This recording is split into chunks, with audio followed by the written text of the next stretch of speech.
এই ভিডিওটা হলো গত সপ্তাহের। সকাল সকাল বাচ্চা মেয়ে নতুন ছাতা আর টুপি কিনে আমাকে দেখাতে এসেছিল। এরপর আমি চলে গিয়েছিলাম ফুল তুলতে, আর ফুল তুলতে গিয়ে আমি এই বড়মার সাথে রোজ গল্প করতে যাই। বড়মা দিয়েছিল তরমুজ খেয়ে চলে এলাম ফুল তুলে বাড়ি। এরপরে চলে গিয়েছিলাম শুভজিৎ আর আমি দিদির বাড়ি। নেকি ড্রয়িং খাতা নিয়ে শুভজিৎ বসে পড়েছে ছবি আঁকতে। এঁকেছে একটা সুন্দর হাতি। হাতিটা কি কিউট দেখতে হয়েছে। তার সাথে আর একটা জিনিস দেখবে, একটা পাহারাদার এঁকেছে যাতে হাতিকে কেউ যেন চুরি করে না নিয়ে যেতে পারে। এই পাহারাদারকে দেখে নেকি আর আমি তো হাসতে হাসতে পুরো পেট ব্যথা করে ফেলেছি। দিদির বাড়িতে এত সব পুচকু আছে, কার সাথে ছেড়ে কার সাথে খেলা করবো। দিদির ননদের ছেলের সাথে কিছুক্ষণ খেলা করার পর আমি শুভজিৎ আর নেকি খেলছিলাম একটা খেলা, পিঠে কে মারবে সেটা বলতে হবে। নেকিকে প্রতিবারই আমি মারছিলাম, নেকি বলছিল শুভজিৎ মারছে। এরপর আমাদের সাথে খেলায় জয়েন করে দোদো বুড়ো। কিছুক্ষণ খেলাধুলো করার পর চলে গিয়েছিলাম আমার মামার বাড়ি। আমার মামার বাড়ি আর দিদির বাড়ি একদমই পাশাপাশি। এখন আছি মামার বাড়ির ছাদে, আর ওই দেখো দেখা যাচ্ছে দিদির বাড়ি। মামাদের উপরে নতুন ঘর হয়েছে, তাই নতুন ঘরগুলোই দেখতে গিয়েছিলাম। এরপর ঘরে এসে আমার প্রথমে চোখ যায় বাতাবি লেবু গাছটার দিকে। জানলা দিয়ে একদম হাত বাড়ালে এরকম লেবু পাড়া যাবে।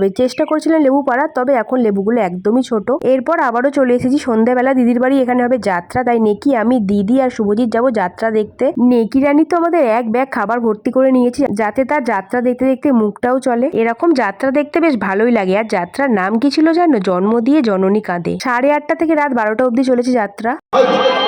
জন্ম দিয়ে কাঁদছে জননী। আজকে ছোট্ট ভিডিওটা কেমন লাগলো জানিও। দেখা হচ্ছে আর পরের ভিডিও। ততক্ষণ সবাইকে টাটা।